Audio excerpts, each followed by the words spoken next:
Hello friends, and welcome back to another episode. So in this episode I would like to show you the film photography project Debonair. Okay, this is a very affordable camera. I think it was about $20 or something like that, but it's along the lines of a Holga or a Diana, something like that. It's plastic, but I was really actually kind of pleasantly surprised with the quality. So I'm going to roll in the images at the end of this. They're taken with Kodak Ektar 100. Medium format, of course. This is not a 35mm camera. This is a medium format, 645 actually. This is a 6 by 4.5 negative.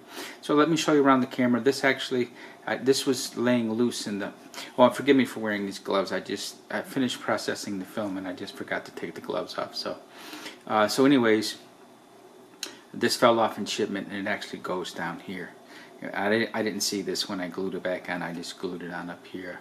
So this is the badge, of course, the Icon Film Photography Project. Michael Rasso doing a great job over there at FPP.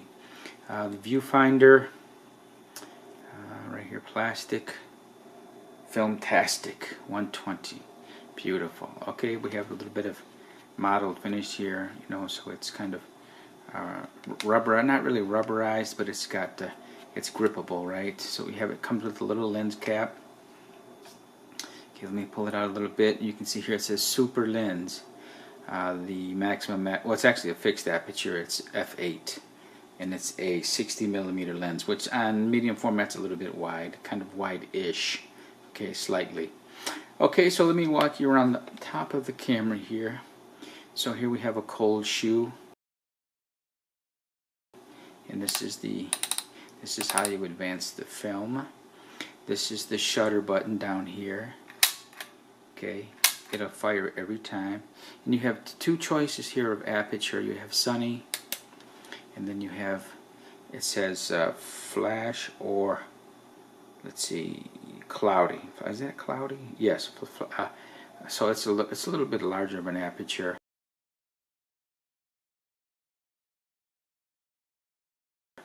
And then for the most part I just leave it here in sunny. Okay, and then you have some choice of focus here. You have single person, then you get to a group of people, and then it goes all the way out to landscape. So again, this is kind of like, reminds me of a Lubitel.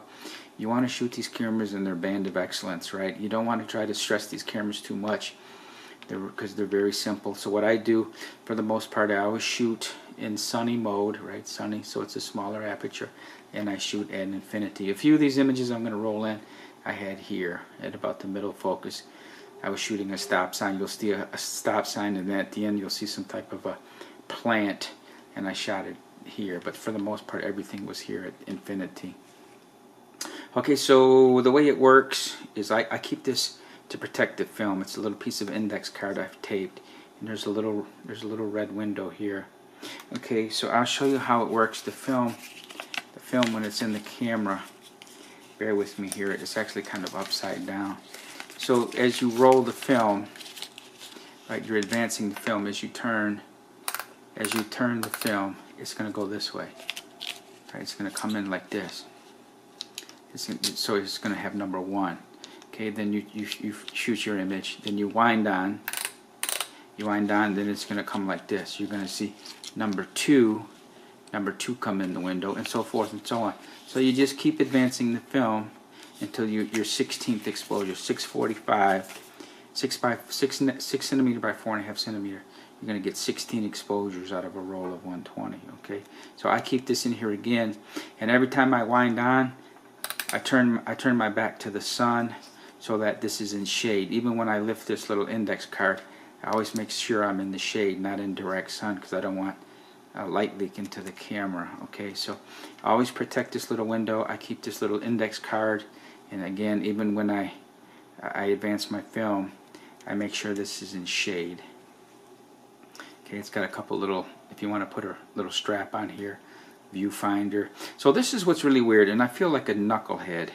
So let me show you. This is the lock. This is actually really light proof for the most part. So you unlock. So here, let me show you how it comes apart. So you can see the seams.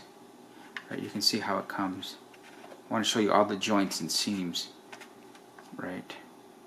So you can see how the camera right, comes apart. And I didn't even pay attention, and again, I feel like such a dummy, right? So I was composing all my images incorrectly.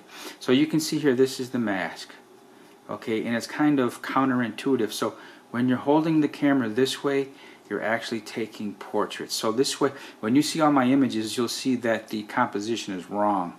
It's reversed, actually. So I meant, when I'm holding the camera this way, I thought I would be in landscape mode, but I wasn't. I was in portrait mode because I didn't see this. I didn't even pay attention when I loaded the film that this was landscape.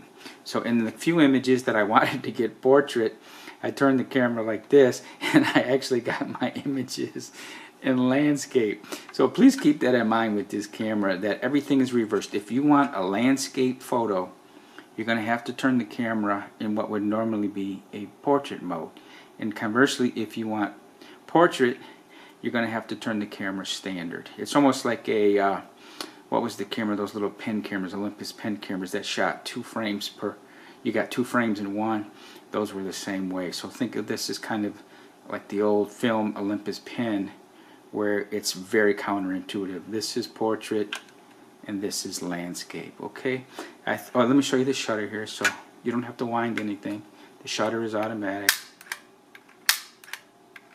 Okay, so there's your shutter. The full roll goes here, and then it's, see, I gotta just change this out because I just developed the film. So all I gotta do is take this spool and move it over to here, and then my fresh roll will go here, and I'll feed it onto the take up after I move. And that's real easy. You can see these are spring mounted. This is spring mounted, right? Let me take it out. Very easy. So all I got to do is transfer it. I just got to transfer it here to the take up side.